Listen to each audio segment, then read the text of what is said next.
Brahma Gurur Vishnu Gurur Devo Meshwaraha Gurureva Param Brahma Tasmai Shri Gurave Namaha Chinmayam Yapyat Sarvam Trailokyam Sacharacharam Atpadam Darshitam Yena Tasmai Sri Gurave Namaha Tvameva Mata Chapita Tvameva Bandhuscha Sakha Tvameva Vedyadravinam Tvameva Sarvam Mama Deva Deva Tvameva Sarvam Mama Deva Deva. Hare Guru. Om Sahana Bhavatu Sahana Bhunatu Sahaviryam Bharavahai Tejasvinavadhitamastu ma vidvishavahai. Om Shanti Shanti Shanti. Is it getting too chilly in here? Right. Would you flip the switch, please?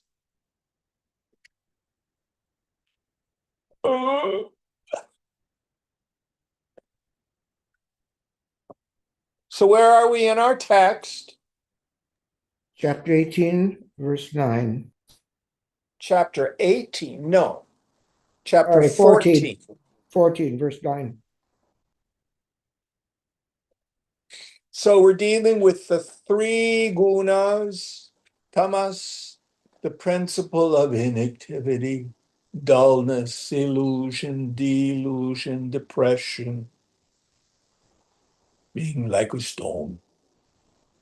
Rajas, the principle of activity, getting stuff done, acquiring, achieving, ambition, projects.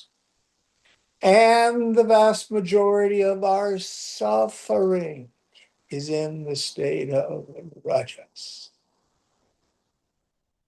Sattva, the state of non-activity, resting in the infinite. No more to do. Clarity, seeing reality as it is. Now, for most of us, these gunas are mixed and they cycle. I think I used the example of pizza last year. We can use biryani this time. So I want the biryani, rajas. Now, if you ordered it, how long would it take them to prepare it and deliver it, do you think? An hour. An hour. So you're sitting there.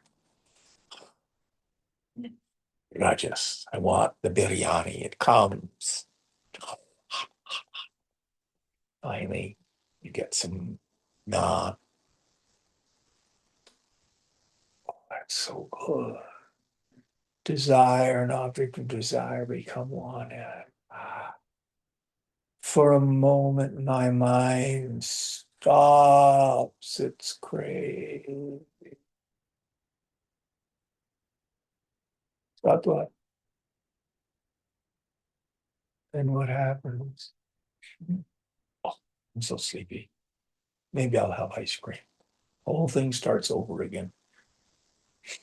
So watch the gunas. And again, it's not just a circle. It's a spiral. The more we do our mature vairagya, the more the overall texture of my mind gets more and more sattvic. This is why in an earlier chapter, Krishna said, be you ever vigunaihi, beyond the gunas, and ever remain in the sattvic state. Well, that seems like a contradiction in terms. No, I'm identified always as the witness of the gunas. Now, if you want to be happy, which is a mind state, cultivate sattva. All right, going on.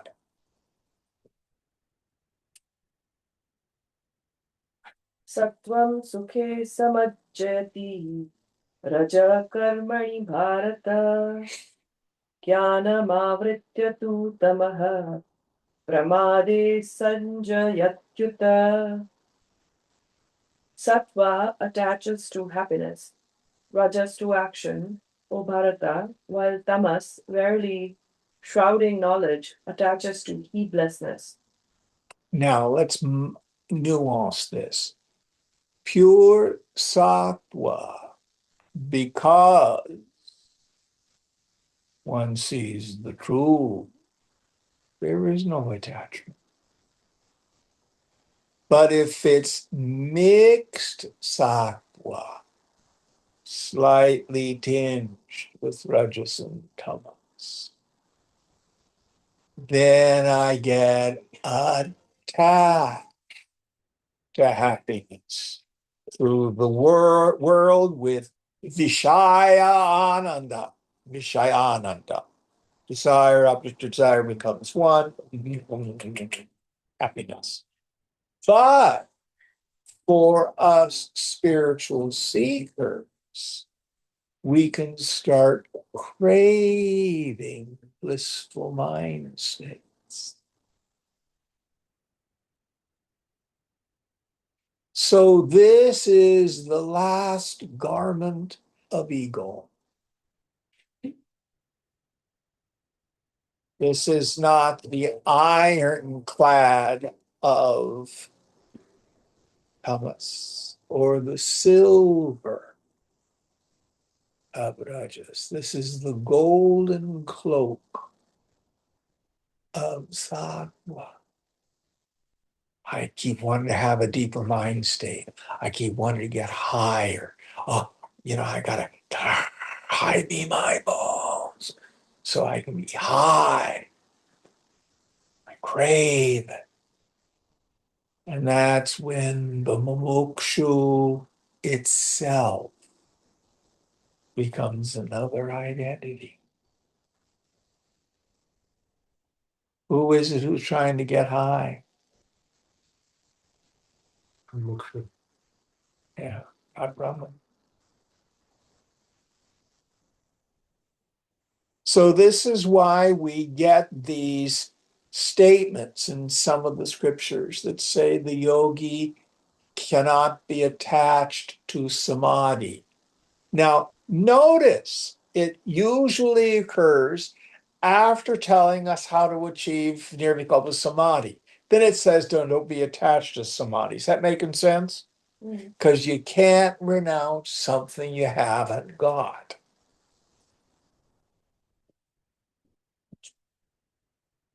Now, the value of tuning up the mind, being able to revel in the self, is that ultimately it's what pulls the mind out of the world. It's what I call the ruthless rule of the mind. The mind returns to the experience that's given it the greatest joy. And if drugs, sex, and rock and roll brings you more joy than your deep meditation, got a lot of work to do. But if you can easily revel in the self, and again, I'm quite fond of the phrase that Vidyaranya uses, Brahmananda Rasa Swad, tasting the juice of the bliss of Brahma. Now, We use that as the engine of sadhana. But then when you get established, if you're attached to it, then if the mind goes into getting triggered or you lapse into extroversion, even stuff, oh, I'm a crappy yogi, you get identified. So it's paradoxical.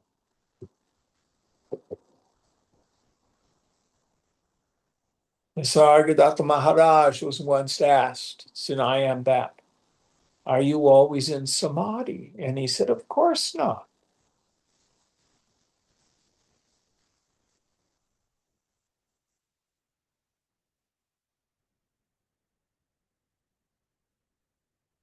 But the backside of the mind, as it were, is always empty.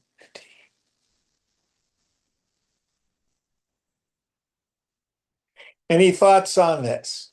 Yeah, I don't know if it's a question or a comment, but I find that I used to chastise myself if I ever lost being consciously in touch with the Praktan Brahman. I used to, as you just mentioned, like get irritated with myself for being extroverted. But just gradually more and more it's becoming clearer that because one is that, it doesn't matter.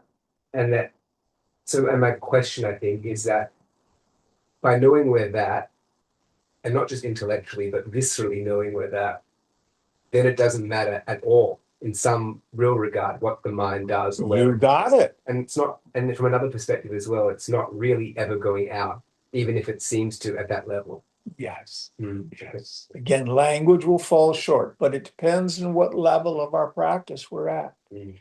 By all means, at one level, practice tuning up the mind, Mm. practice keeping it intensely introverted. Mm.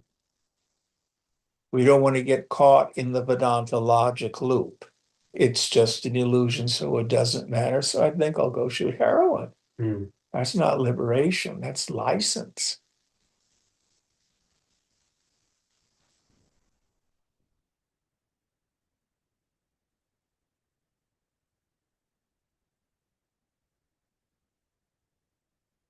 All right, next, that was the first idea. So sattva attaches to happiness, rajas. To action. Yes.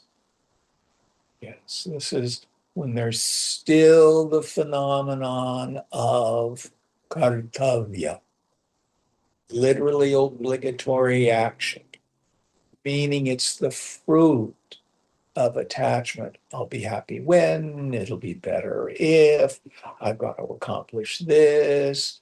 What about the world? What about my friends? What about my visa? All this sort of stuff that can cause the mind to extrovert.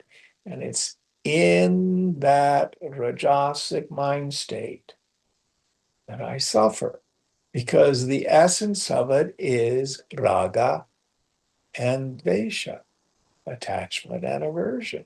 That's what hurts. Tamas attaches to, Uh, Tamas shrouds knowledge and attaches to heedlessness. yes.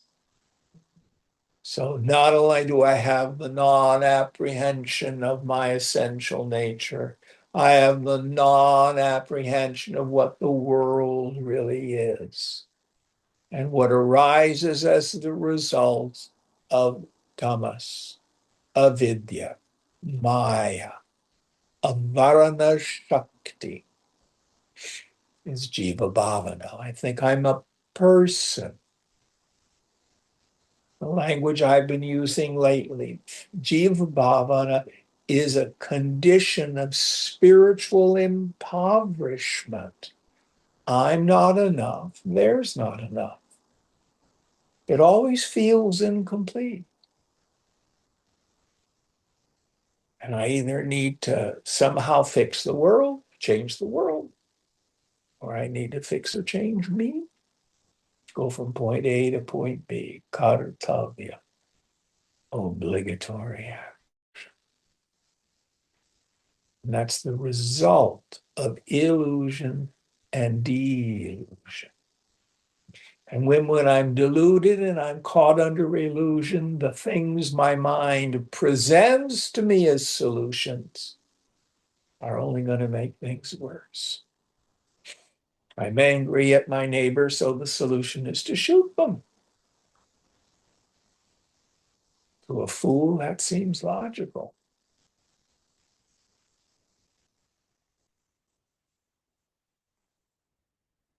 All right, next verse.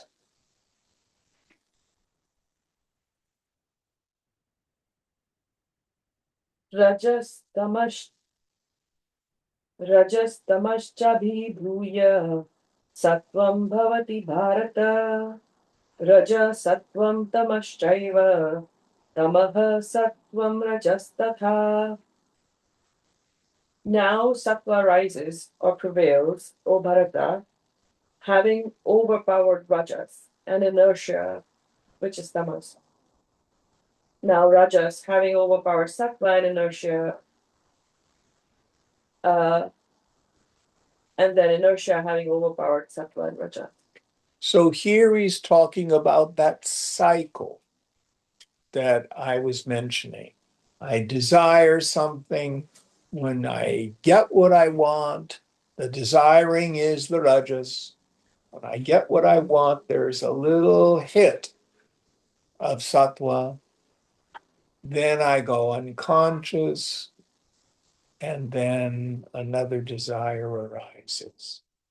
So the mind cycles through that. Sometimes we rarely, if ever, get what we want. We never get the little hit of sattva.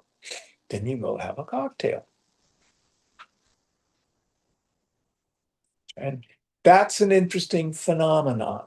So many people, when they're in the state of rajas and it's painful,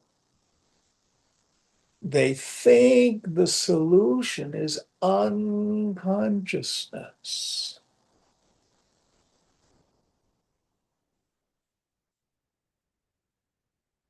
How many of us are upset with life, depressed, grieving, loss, and what you want to do is sleep? That's the mind craving unconsciousness. Or, oh, my life is a mess, the solution is Valium. That's moving the mind from rajas into tamas. Well, what's wrong with that, Jim? Nothing except that it doesn't work. Because the tamas is always temporary. And if you don't deal with the craving, with the longing, with the aversion, the mind emerges from tamas back into rajas. And I heard a marvelous image.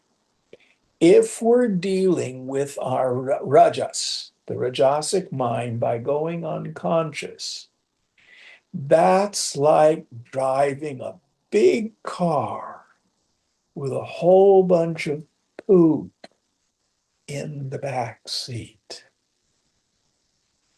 And then when the mind comes out of tamas and you're back in rajas and you're thinking about the spiritual life, it's like slamming on the brakes. Guess what happens to the poop?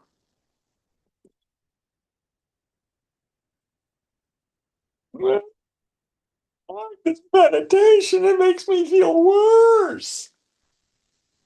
We have the unloading of the unconscious, all that stuff that we never dealt with. Because what did we do with the pain of rajas? Go unconscious. We do drugs at it, we drink at it, we sex at it, we Netflix at it, we eat chocolate at it, or pizza. We do video games at it. We do something to get away from the restlessness, discontent. Does this sound familiar to anybody? Mhm. Yes, no? Yeah. And then what happens when you slow down and you start to sit? All that stuff arises. So many people, oh, Jim, I can't meditate. I try to sit for even 5 minutes and I'm just too restless. I can't do it. It's not for me. Any of you ever had people say that to you or ever been in that state? What's happening? Vasana pressure. That's what it is, which is the unresolved issues that have sunk into the unconscious, the rajas dumped into the tamasic mind. And then when you slow down and allow space, little sattva, up it comes.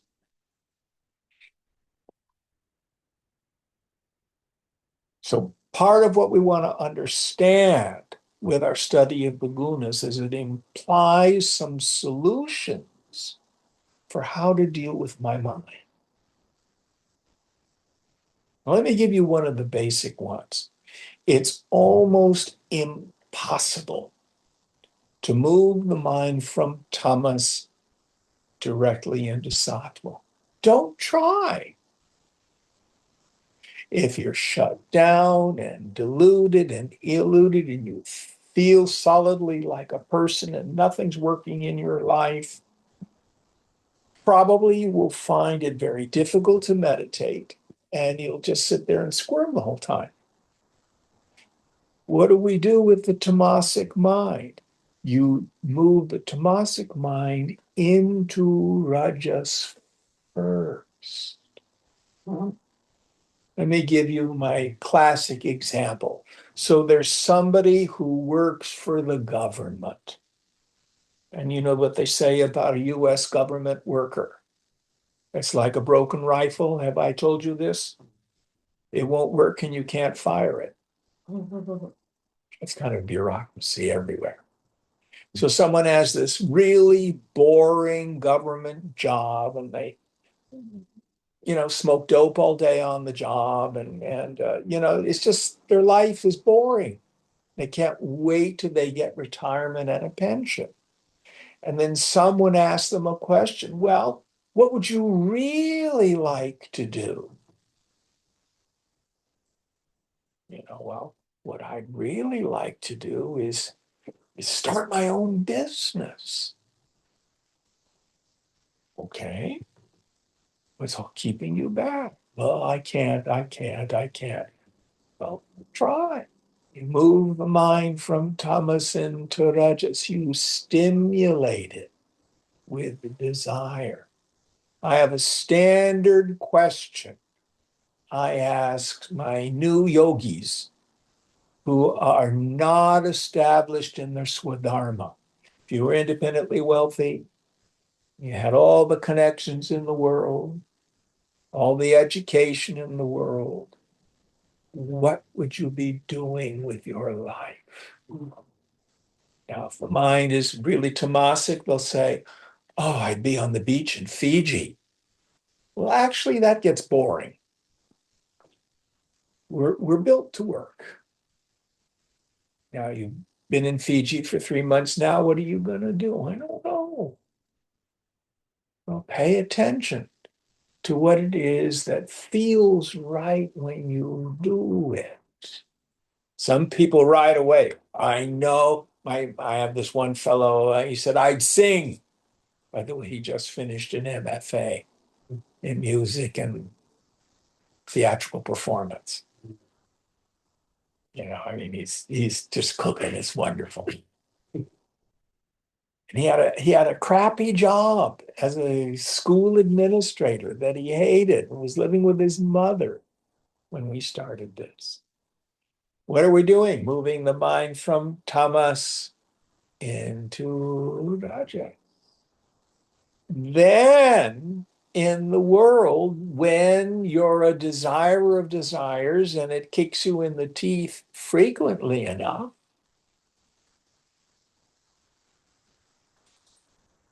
Is there another way? Is there a higher purpose? What's the real meaning of life? And the mind starts to move towards something. And rather than stimulating it with a desire and activity, we start to practice sannyasa, renunciation. Swamiji always thundered, serve the society. He would impel us all into action. Do something to serve a society. Exhaust the vasanas without building new ones. This wasn't Swamiji's good idea. This was chapters 3, 4, and 5 of Gita. And it works. It works. So this is some of the practical understanding. So if you're grieving, you're shut down, you're feeling depressed, things you can do, straighten up the kitchen if that's all you can do. If you need to, when the going gets tough, the tough go shopping. I'm not kidding you. Stimulate the mind with desire. Highest form of that is take an interest in somebody else. I don't care what your problem is. Go help another person. Call them up. This is Jim. I'm feeling funky today and I'm tired of my own bullshit. Tell me about you, and then shut up and listen. Be of service to another person. Who's tried that before? Mhm. It's an incredibly powerful tool. It's called seva. Being of service. Have you ever gone to a party or anything and felt outside? Oh, I don't know anybody here, and they're not my people. And I just don't really have an interest in them. And you're a wallflower judging all the people. Who's ever been in that state? You know how to get out of it? Go be of service. Go ask the hostess. Here, let me take some hors d'oeuvres around. Go pick up dirty dishes and take them to the kitchen. Take down the trash. Who's done that at a party? Makes you a very popular person. But it moves the mind from tamas into rajas, and then you can move it into sattva. Look for the wallflower. Another person sitting by themselves with whom no one is talking. Walk over. Hello, I'm Jim. Who are you? Tell me about yourself. Take a real interest in others. So these are these practical applications of this doctrine of the gunas. It's not just dull philosophy. There's real practical suggestions in it. Any thoughts on this? Yeah, I just wanted to say that I've noticed in myself more and more like subtler and subtler versions of restlessness coming up as practice goes deeper and deeper. Mm-hmm. And one way I've just been dealing with it is just to sit with it and just like, yeah, just do nothing, but just feel it all very intensely and very Yes. vividly. And then when it passes, it passes. And observe that, some memories might come up or narratives or whatever. I just ignore that all and just let it all kind of simmer and boil out, you know? So I'm just curious what you. You've heard my slogan, just don't do something, sit there. Mm. Heard that before? I don't think so. Oh, it's one of my favorites. Yeah. That's removing the mind from rajas into sattva. Mm. That's exactly what you do. So yeah, becoming comfortable with the discomfort. Mm. Just don't do something, sit there. Mm. Meditation is not about superimposing a salve. It's not like going to the masseuse where you get a Swedish massage and it's kind of soft with oil and it feels good. No, it's like rolfing. It's like lancing a boil. Yeah. And then the pus comes out, the discomfort. And you're right on schedule when you find deeper and deeper layers of the struggler, the discontent, the agitation. And it comes in waves. It comes in waves. And what we want to understand is, yes, you'll have deep meditation that's very still and very blissful. And then another day, you're restless through the vast majority of it. Oh, what am I doing wrong? No, those are the more useful ones because those are deeper levels of the unconscious unloading. Now, you studied Mandukya with the Gaudapada, right? No, I did after I did, but the ashram didn't necessarily, but I was while doing it at the ashram. Okay, so there's a term that Gaudapada uses, kashaya, Mm. when he's talking about those of us with middling intellect, which is most of us, who need to do practice for control of the mind. And it's the unloading. Swamiji used to call it the vomiting up of the unconscious tendencies. So it's literally the unloading of the unconscious. So one can say what meditation is. It's making the unconscious conscious. It does feel like vomiting. When It you can. feel it vipassana, it's just the vomiters. It's insane. Yeah. And that's its value. In Greek mythology, we have a story about it. Can you think of it? Pandora's box.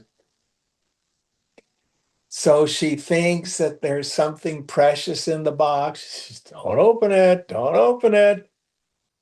Don't start the spiritual path. You have no idea what you're getting into. And what happens when she opens the box? What comes out? All the ills of mankind. That's your unconscious and my unconscious. But at the end, there's hope. It's a wonderful myth. It's interesting because you can have it all kind of purge out, but still know it's not you. Yes. So there's like a freedom, like technically the physiological feeling is discomfort. There's a freedom still in it. It's just kind of paradoxical. Yeah.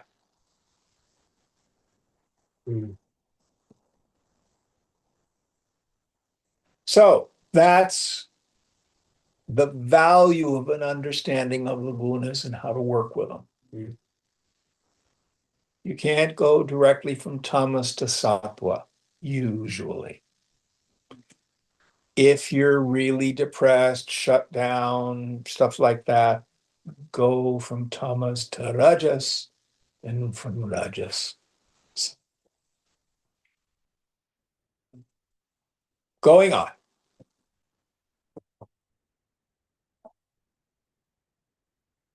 सर्वद्वारेषु देहेऽस्मिन् प्रकाश उपजायते ज्ञानं यदा तदा विद्या Tivriddham Sattvamityuta. When, through every gate or sense in this body, the light of intelligence shines, then it may be known that Sattva is predominant.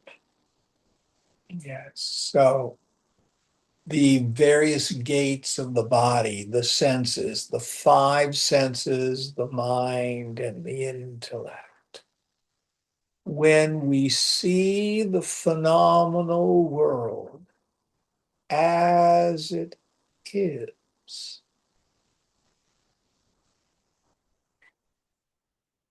when a rose is just a rose. Oh, it's so pretty. It's just like the ones my mother used to grow. Oh, that reminds me of me. That's all mind superimposing. And the mind is very still and sattvic.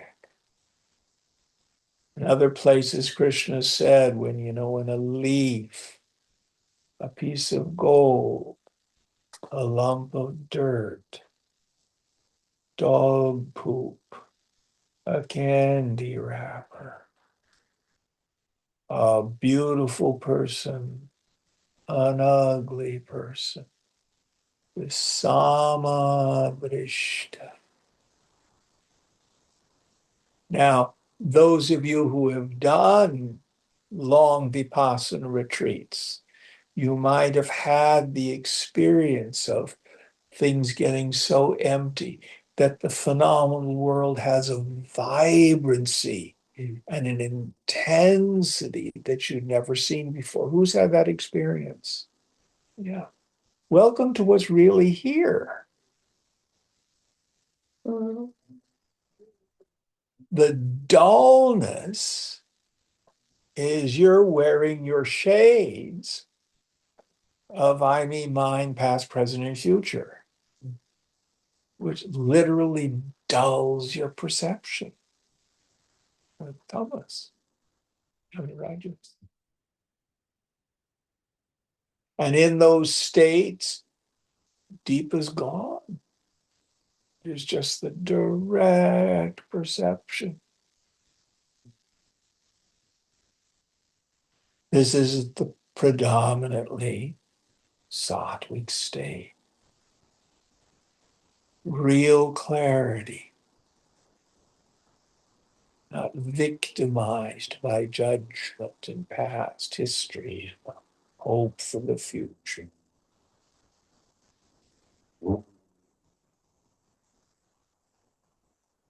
Next verse.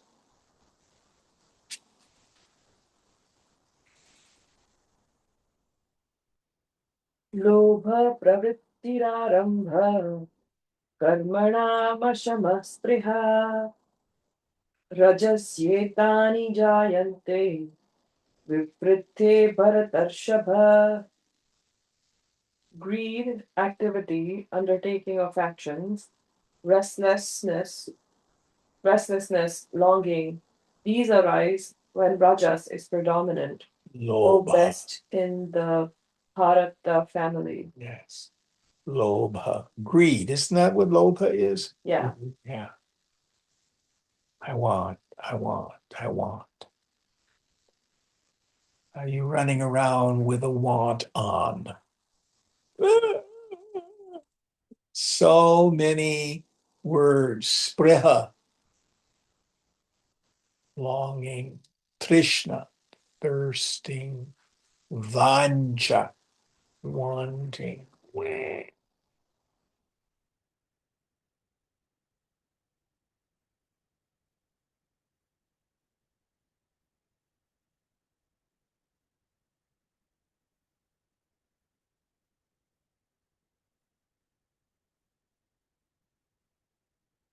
More money. Oh, I just want to wait till I'm financially secure. No amount of zeros will free us from the fear of financial insecurity. The problem is not that I don't have enough money. The problem is I'm fearful. And the fruit of that is lobha, greed. More, more, more, more, more. What's your problem, Jim? I'm a moron. I just want more of everything.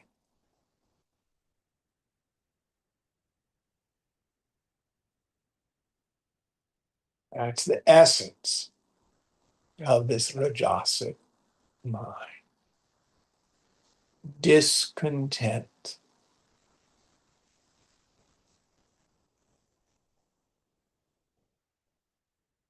And if we think about it, getting what I want at best only gives me a little squirt of happiness.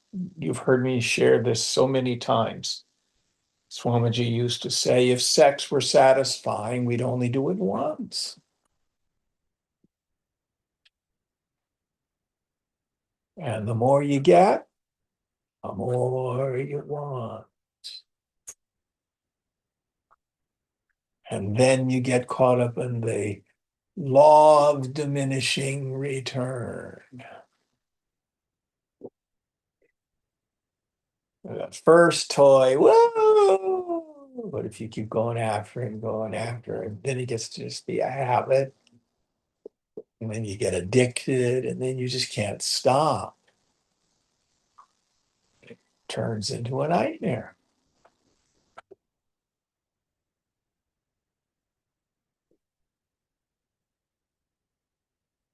Such is the terrible suffering of Rajas. Going on.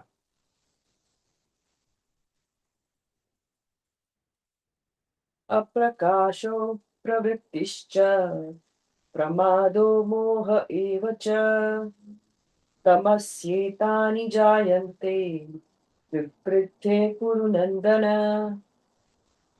Darkness, inertness, heedlessness, and delusion.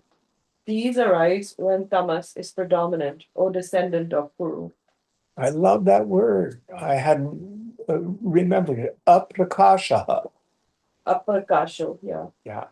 Which is, prakasha is light. Aprakasha is absence of light, darkness. The light's there, actually. We've just covered it up. So the tamasic mind is dull, dark, ignorant, stupid. True story. I was talking with someone this afternoon, and he's on a medication. I think it's called Truvada. Are you any of you familiar with that? It's one of the PrEP medications where people take it to prevent you from getting HIV. It's a prophylactic medication, but it can have severe side effects. And one of them is it can adversely affect your kidneys. And this guy's having some trouble and dizziness, and he's going to get some blood work done. And so 2 days ago, he was having these symptoms, which are pretty severe. So he didn't take the drug yesterday, and he felt better. But he took it today. Why don't you just stop taking it and see how you feel? I didn't even go there. Oh, you got a date? Well, I might have a date, but it's crazy. So many other things you could do and damage your health. Wouldn't even go near the conversation. Thomas.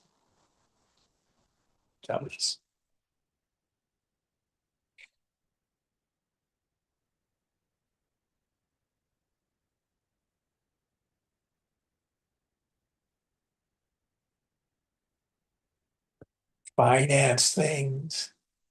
Oh, I'm finally getting myself out of debt. Yeah. Well, what I would recommend is cut up your credit cards. If you can't manage that. It's too scary. At least pay them down to zero at the beginning of the month. Oh, well, I can't do that. I live on these, Basic law of money. If you spend more than you make, you're going to get into trouble. Basic law of money. It's amazing how many people on so simple and obvious thing, completely deluded. The one that I was so deluded about, I don't know what it is. I was talking to my friend Joe, somewhere between the fifth and the 10th beer. I have no idea. Sometimes I can stop, sometimes I can't. I don't know what it is. And he says, Jim, you're an alcoholic. Ugh. And it's not the fifth or the 10th beer, it's the first one. If you don't drink the first one, you don't have to worry about the fifth or 10th beer. Duh. That seems so obvious. But how many people can't see it? And their lives are wrecked. And they can't figure out what the problem is. If you had my problems, you drink too. Thomas. And we could do example after example, very worldly things.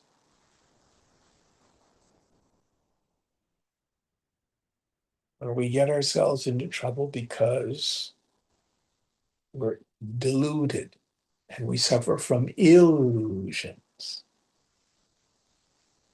Any thoughts on this? All right, going on.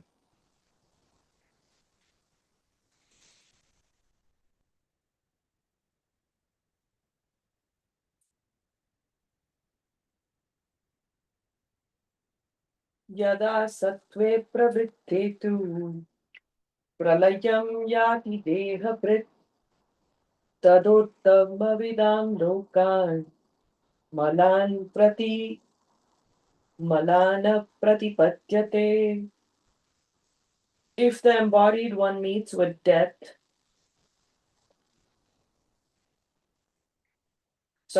if the embodied one meets with death when sattva is predominant, then he attains to the spotless worlds of the knowers of the highest. So now we're talking eschatologically, what the scriptures say about the set of the soul after death.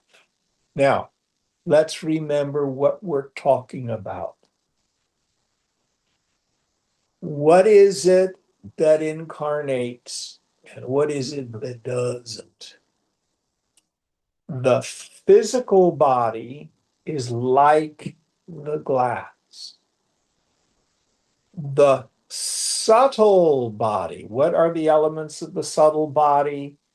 The subtle elements, earth, air, fire, water, and ether. The subtle form of the senses, the stuff you see, hear, taste, touch, and smell with in a dream. Your mind, subtle forms of the prana as well. The intellect, the ego sense, and ignorance. Sometimes that's split away into the causal body. That's what's known as the transmigrating soul, the jivatma. The sukshma sharira has many, many names. It is not you. The subtle body is inherently jada, inert. You know its elements. You are like the space in the glass. If the glass is broken, what happens to the space? Nothing.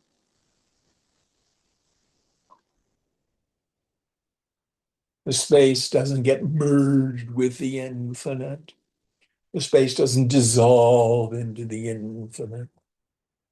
The space doesn't go to a heavenly space.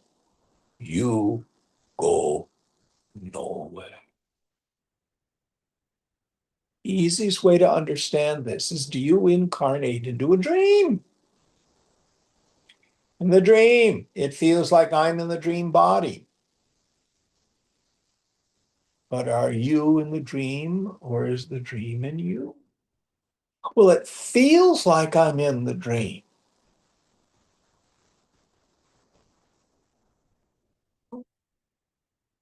Dream is in you. So, if the predominant mind state of a person is sattvic, when the physical body falls away, they will go to Swarga, heavenly realms, Brahmaloka. What goes there? The subtle body.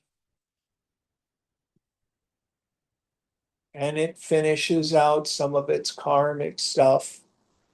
Depending on how sattvic it is, you may then, the end of the age, be liberated. You may be born again into the home of very sattvic parents, finish your sadhana. But it's not the self that gets born. Many people get confused about this.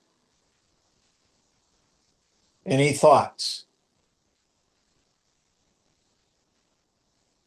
Going on.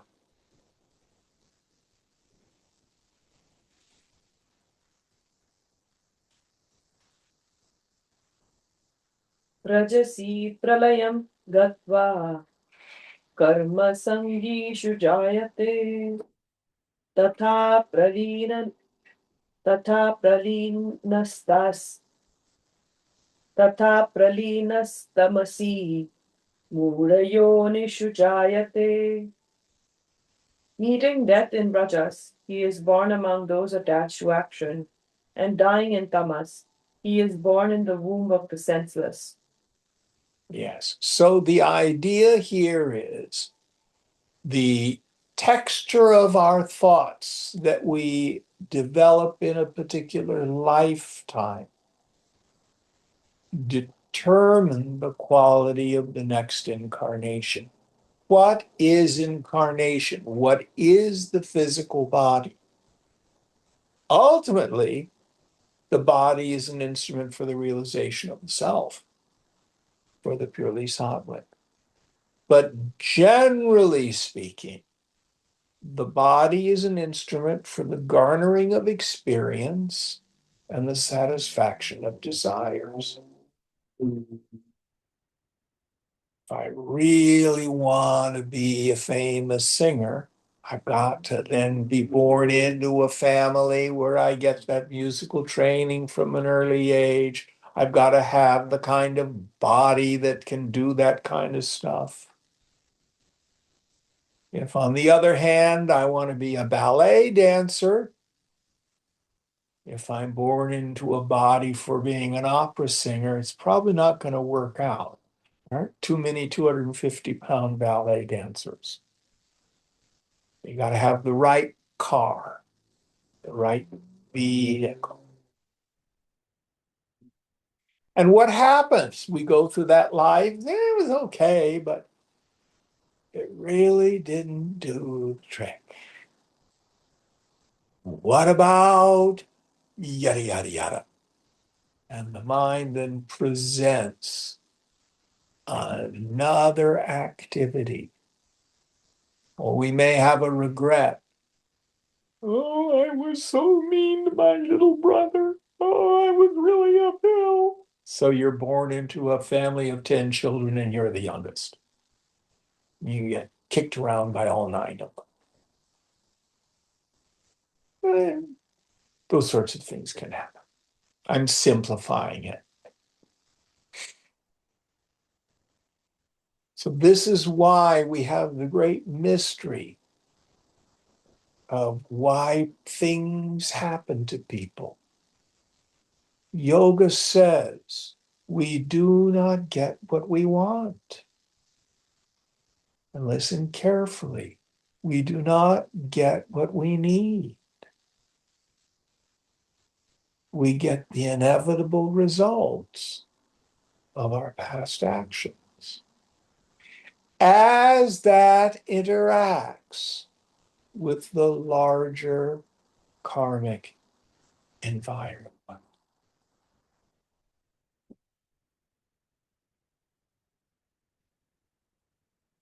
We don't live in isolation karmically. Any thoughts on this? Thomas, if you spend your life going unconscious, hurting and harming other people, then it says, as the result of those karmas, you will be born in a much more painful, restrictive, dull existence.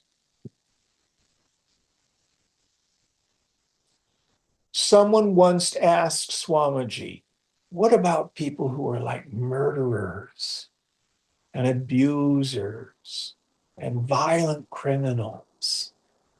Karmically, what is this about? And his answer was a really fascinating one. He said, recent arrivals from the animal kingdom. Mm. I always thought that was charming. What was the question? Why do people do that? What karmically makes people, do that in a lifetime where they seem to be almost less than human? Recent arrivals from the animal kingdom. It takes thousands, maybe millions of lives to develop the qualities of head and heart, compassion, saucham, shuddham, karuna.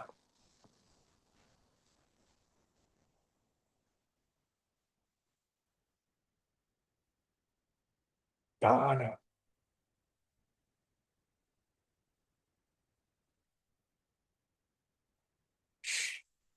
So,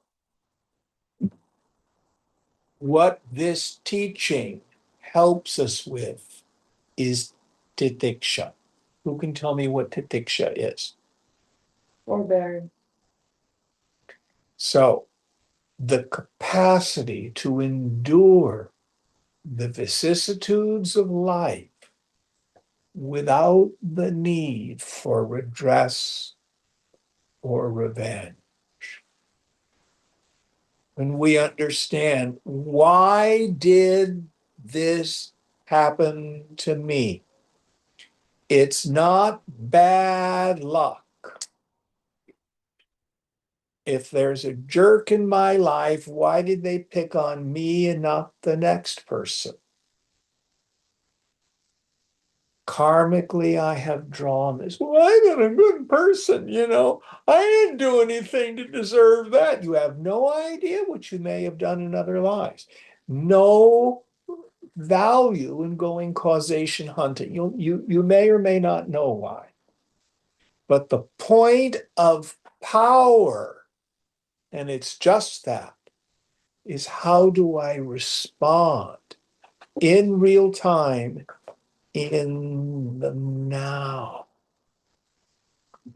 And the Master Jesus, not explaining the principle, gave us how to do it.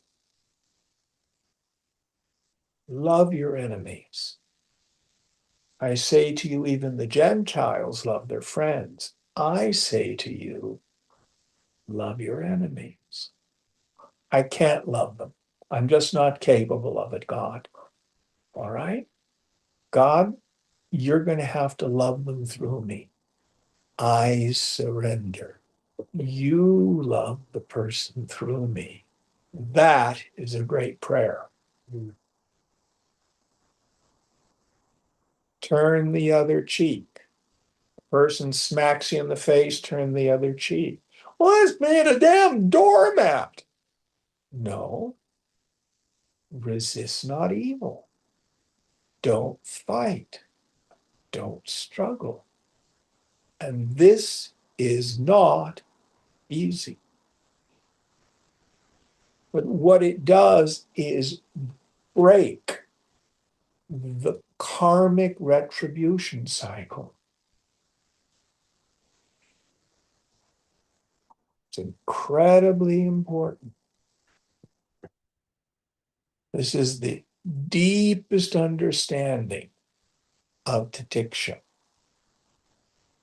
If someone cheats me, don't hate on them. Don't try to get back with them. Doesn't mean be a doormat. You know, especially if you have responsibility for other people. So, like, for example, if a senior manager is being unjust to your team, of course you should stand up for them. But don't do it from the standpoint of hate or revenge, trying to get back at them. It will come back to bite you karmically. Why is it being aimed at you? No accidents in this universe. None. What about people in Gaza or Ukraine or stuff like that? Let's not worry about them. Do good, be good. Take care of your own yoga. We can only do our own yoga. Now, this is a tough one. Titiksha.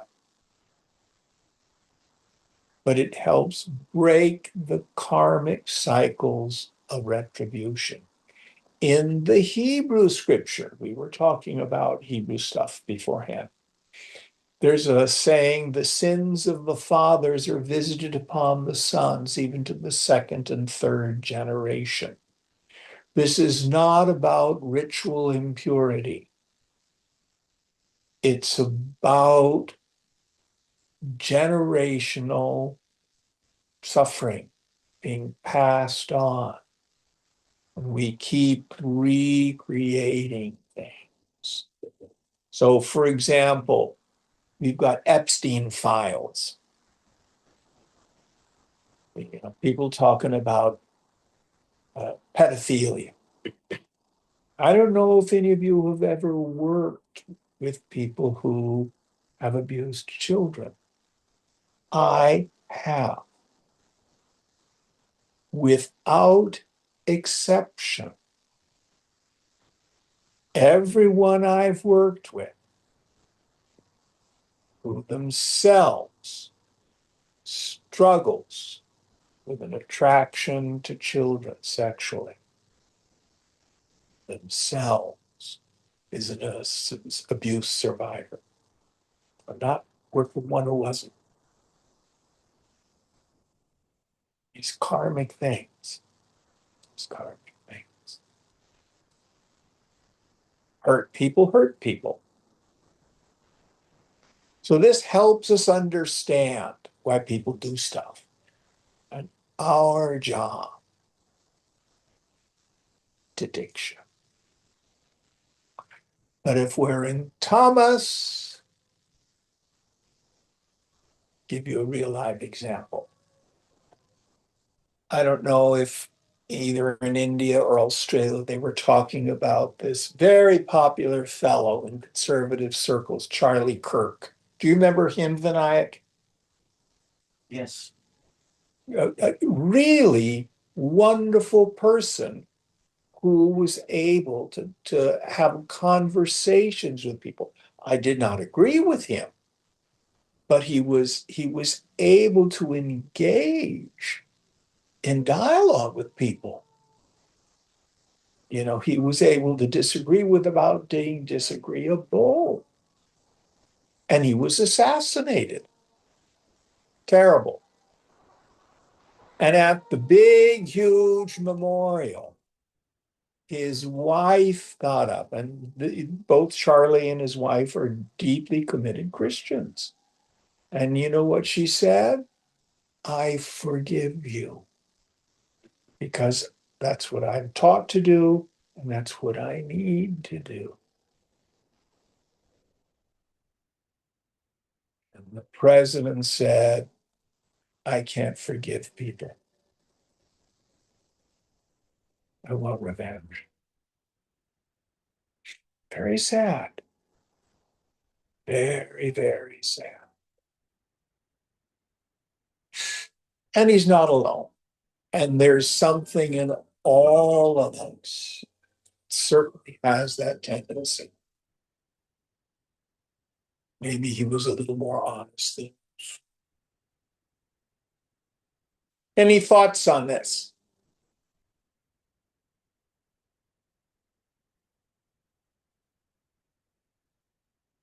So the Tamasic person is caught up in the illusion, and delusion continues unthinkingly to engage in a way of life which further encrusts the mind, makes it duller and darker, more full of fear, more full of delusion and illusion. All right, next one.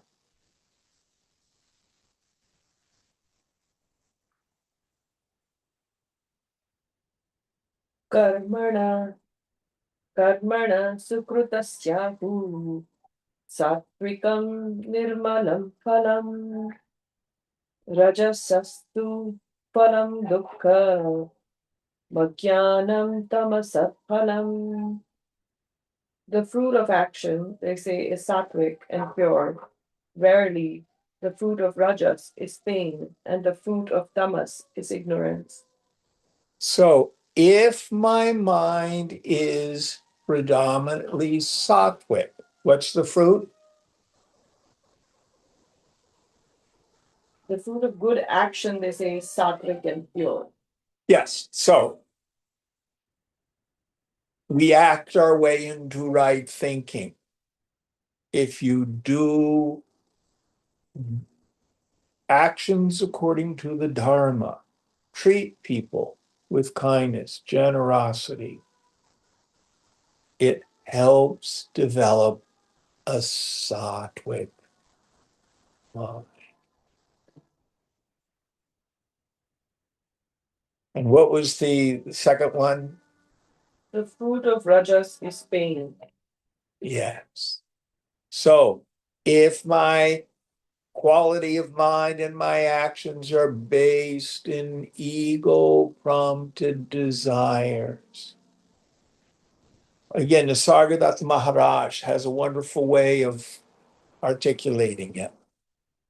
He says, pleasure and suffering are the same thing. Well, that doesn't seem logical. I know when I'm pleasurable, and it's different than when I'm suffering. But the point is, if my pleasure is getting what I want, it will always be followed by suffering, without exception. It's like the heads and tails of a coin.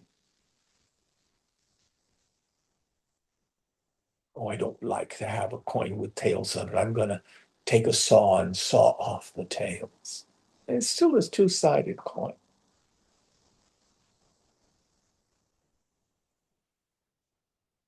The fruit of Bhoga is suffering.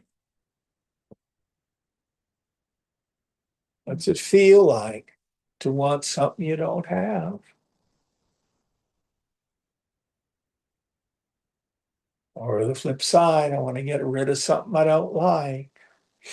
Or the neurotic one, a fear, I have what I want, but I'm afraid I'm going to lose it. Now let's take physical pain and put it on the shelf, but most people don't shoot themselves because of that.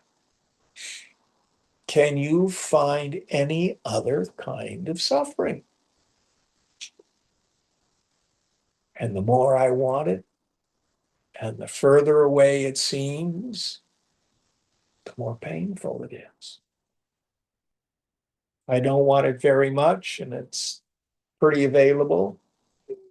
Just a little discontent.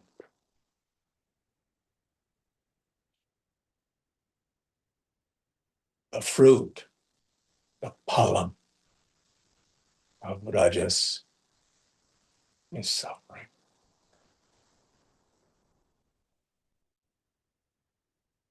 Going on. Did we talk about the fruit of tamas? I forgot. Is that in this verse? The fruit of tamas is ignorance. Yes. The fruit of tamas is, I have no idea how things really work. What is really going on? Koham, who am I? Brahman. Aham Brahmasmi. What is this world? Sarvam Kalvidam Brahma. Well, how has it come about? Sankalpena. It's all imagination. That view is right view. Sattvic view. Going on.